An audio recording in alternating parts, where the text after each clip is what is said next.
Добро вечер. Ова се настаните на денот. Лицата со инвалидитет ќе добијат дополнителна парична помош. Конзулот од Перт во посета на Свети Николе. Телекабел донираше во Струмичката болница. Се враќаме веднаш по рекламите. Останете со нас.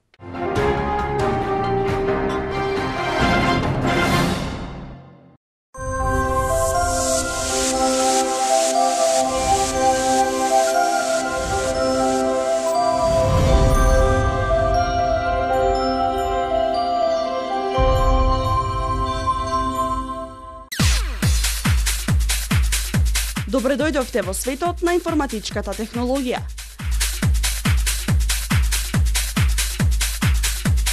Нетком – единствен сертифициран сервис за компјутери и периферни единици.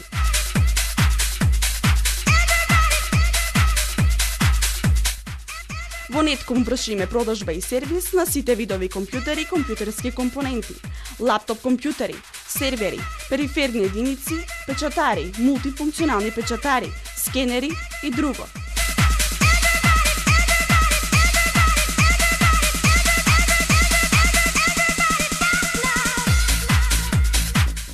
Нетком компјутери на улица Кочо Рацин 35.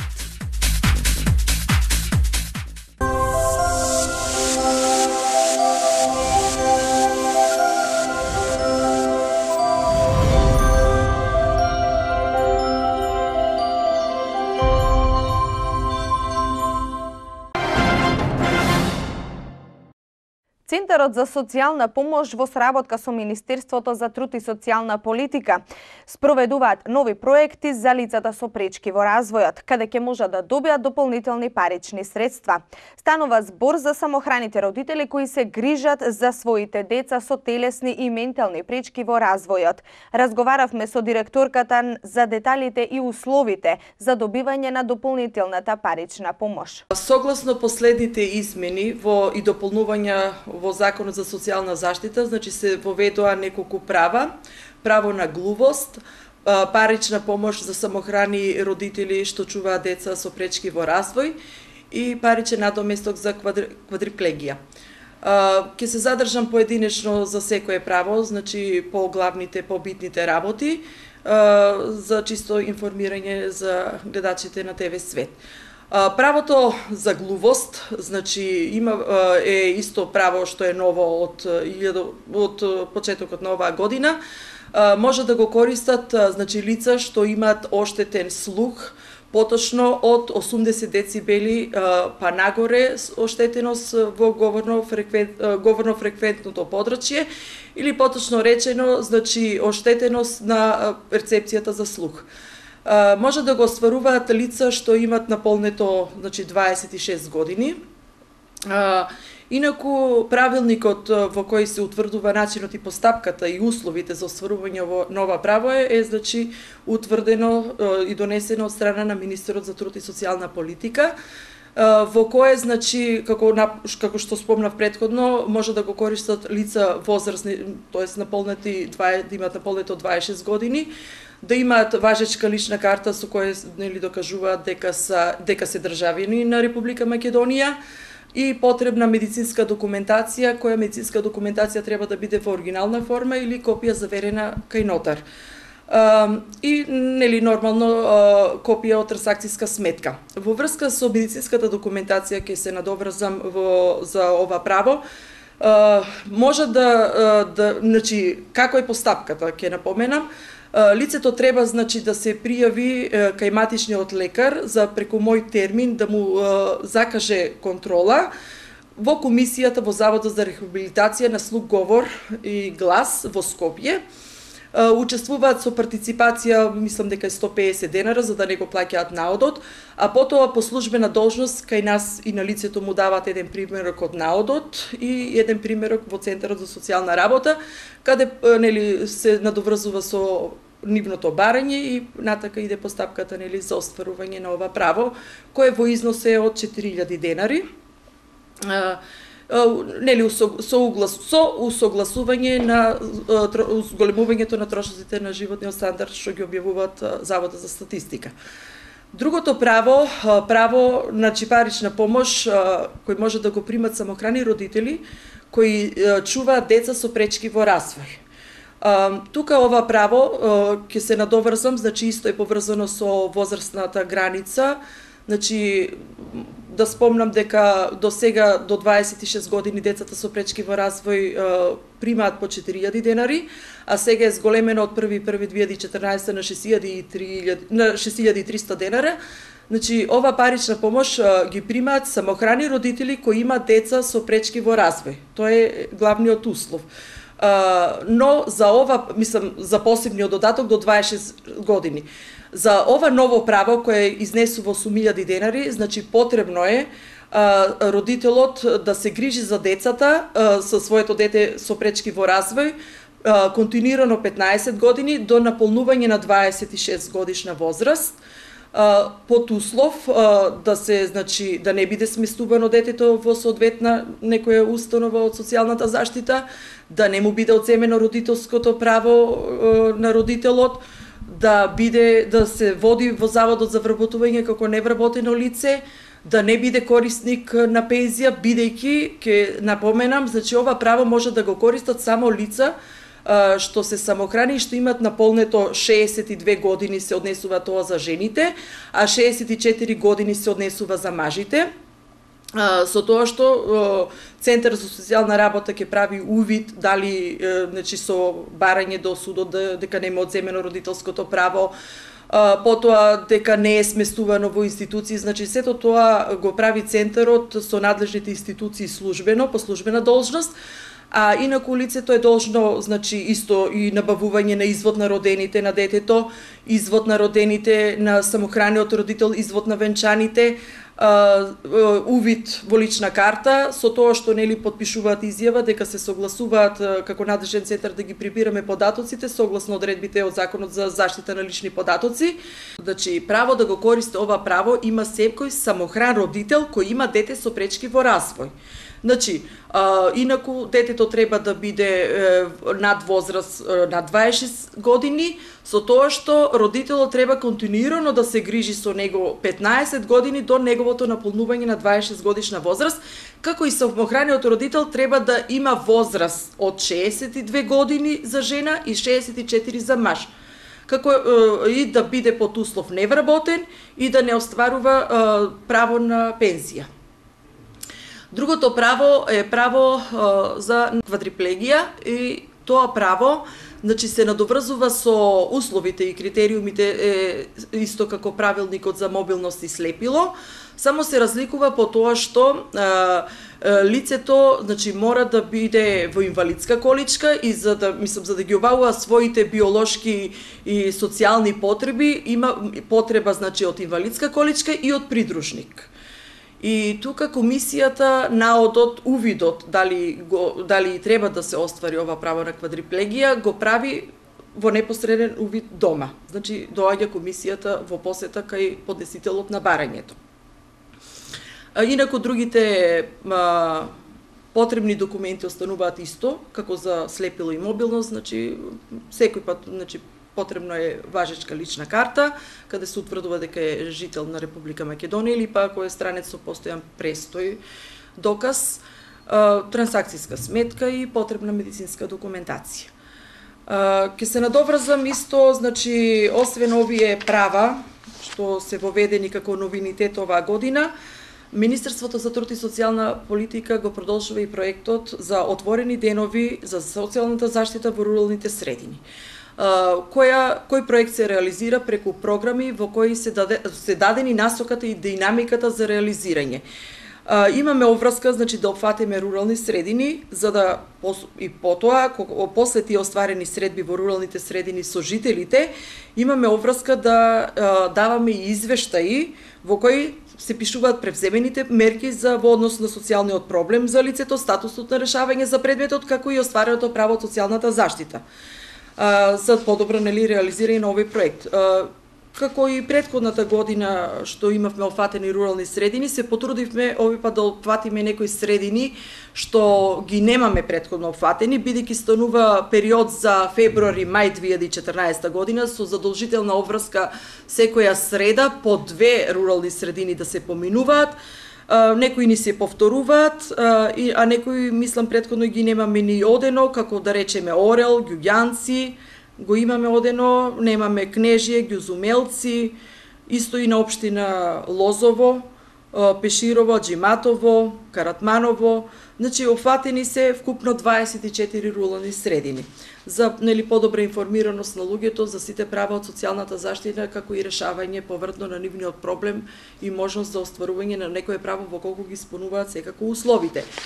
Инаку ќе напоменам дека имаше исто информација преко вашиот медиум, дека имаме и отворени денови за граѓаните на Центарот за мислам на граѓаните на Свети Николе, кои можат да дојдат во Центарот за социјална работа секој вторник и четврток, да можат да се информираат за сите проекти, програми што се реализираат, правата од социјалната заштита, секако да добијат точни информации, но ние сме како институција секој пат отворени, не потенцираме посебно денови, но за жал, мислам, Министерството има цел како така да се потенцираат тие денови, бидејќи во другите центри имат и повеќе раководни структури, каде што треба да бидат присутни и директорите и раководителите на секторите за по-добри информации на граѓаните што сакаат да се научат за сите права што се остваруваат во Центарот за социјална работа.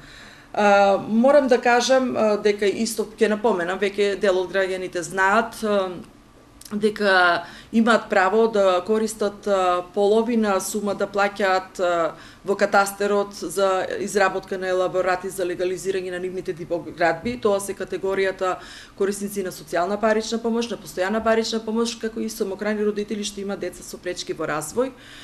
Во тек е исто обновата на правата од социјалната заштита, од детската социјална заштита. Ќе спомнам, морам да потенцирам, бидејќи рокот веќе одминува уште еден месец до 31 март. Се однесува за родителскиот додаток, за корисниците на посебен додаток и корисниците на детскиот додаток. И ево јавно ги повикувам кои го немат тоа направено да дојдат во Центарот за социјална работа и да ги обноват своите барања, бидејќи рокот е повторно до 31 март. И на крајот да искористам вашата прилика, вашето присуство, да ви се заблагодарам за времето и просторот што ќе најдеме да ги овие податоци преку вашиот информативен блог изнесеме. Странска делегација на Австралија со почесниот конзул од Перт денес беше во работна посета кај градоначалникот на општина Свети Николе. Разговорот воглавно се сведе на презентирање на општината и незините квалитети. Оваа посета е со цел продлабочување на билатералните односи помеѓу општините во Републикава и Австралија. Еве за што точно станува збор. Денеска во работна посета на Свети Николе беше почесниот конзул на Австралија, господин Зоран Чосески, со австралиска бизнис делегација. Целта на посетата беше да размениме искуства, да ја презентираме општина Свети Николе, можностите на општина Свети Николе, капацитетите на општина Свети Николе, она што би било интересно за општина Свети Николе, нели како општина за да се понуди на оваа нова бизнис делегација. Разговорите беа срдечни, на директно билатерално ниво, во кој што тие и кажа нивните интенции, ние зборувавме за нашите капацитети и можности. Ова беше само прва информативна средба, во која што беа, реко, посочени само можностите. Очекуваме да имаме возвратно уште една средба во која што детално би се разговарало за одредени планови кои што тие би ги имале. Значи, и ова е уште еден доказ дека Свети Николе со самиот старт и почетокот на изградбата на автопатот и автопатското решение Скопје Свети Николе Штип станува интересна дестинација од сите аспекти, од аспект на инвестиции, меѓутоа и аспект на живење или локација која што би била атрактивна со оглед на комуникацијската поврзаност помеѓу Свети Николе и Скопје, кој што ќе изнесува 42 километри, аутопатот 40 и некои километри исто така оддалечен од Свети Николе. Токму од тие аспекти веруваме во тоа дека сега треба да ја гледаме нашата шанса. Реков, се радувам на ваквите посети. Имаме уште една најавена посета, тоа е од домашни инвеститори кои што се од Македонија, кои што сакаат да го посетат општината и да ги видат капацитетите и можностите на општината. Ние велиме на сите, ние слободно државно земјиште имаме, а со државното земјиште, согласно уредбите, располага општината, имаме можности за трансформација на земјиштето во градежно земјиште, онаму каде што постои интенција, ги покануваме домашните исто така инвеститори да го сватат ова сериозно како апел, нели, бидејќи подеднакви можности нудиме и на домашните и на странските инвеститори. Реков, ова беше чисто билатерална работна средба во која се разговараше за многу можности. Кабелскиот оператор Телекабел, кој последниве неколку години е меѓу најуспешните компании во земјава со општествено одговорни политики, ги опреми болничките соби во општата болница во Струмица со телевизори, бесплатно приклучени на кабелска и интернет мрежа на овој оператор. Телекабел донираше околу 40 на LED телевизори поставени во болничките соби по сите одделенија, но и во центарот за деца со посебни потреби. Телекабел прославува 17 годишно успешно работење и по тој повод одлучивме оваа година донација да дадеме токму овде во општата болница во Струмица. Донацијата се состои од 38 LED телевизори кои се наместени во сите болнички соби со бесплатна кабелска телевизија и интернет во сите простории во наредните 5 години. Исто така дониравме и 2 телевизори во центарот за деца со посебни потреби од Струмица. Со оваа донација мислиме дека балем малку ќе го олесниме престојот на болните во оваа болница.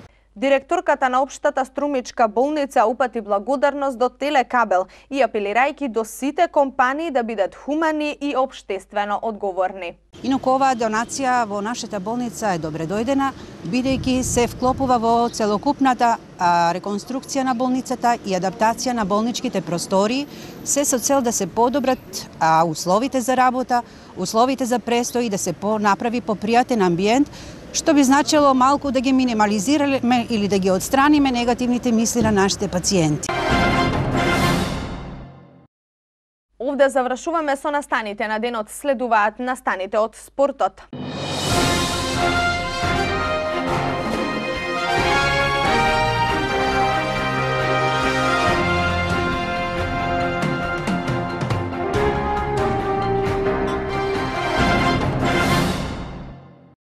Ова се настаните од спортот. Експресна елиминација на Јотовски Дургути во Шарлем Шејк. Македонците ја пишуваат историјата на ММ Пјанго. Милан остана без Балотели. Се враќаме веднаш.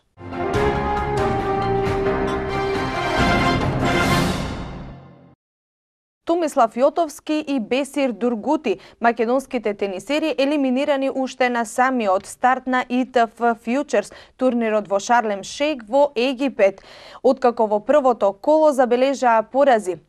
Јотовски и Дургути настапија и во двојки, но и таму претрпеа пораз уште на стартот, губејќи од мароканците со 0:2.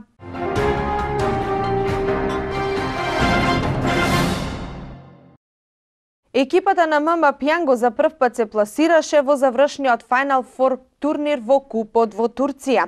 Овој успех за клубот пред се е благодарение на македонскиот стратег од клубата Јошко Миленковски, како и капитенот на екипата, а воедно и капитен на нашата репрезентација Никола Ѓоргиев. Завршниот турнир е закажан за 11 до 13 април. Се уште не се знае каде ќе биде дестинацијата.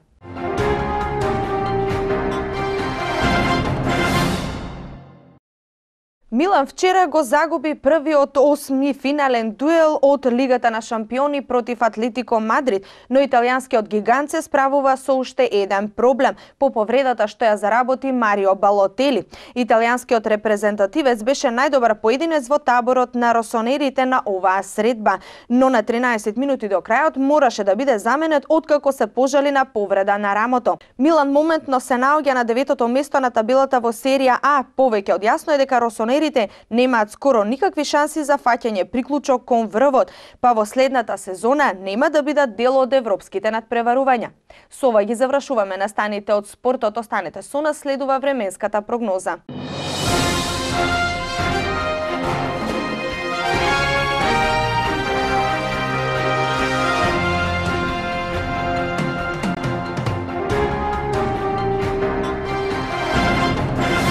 Денес имаме претежно променливо облачно, но тивко време. На повисоките места се очекува слаб јужен ветер. Максималната температура ќе се движи од 11 до 19 степени.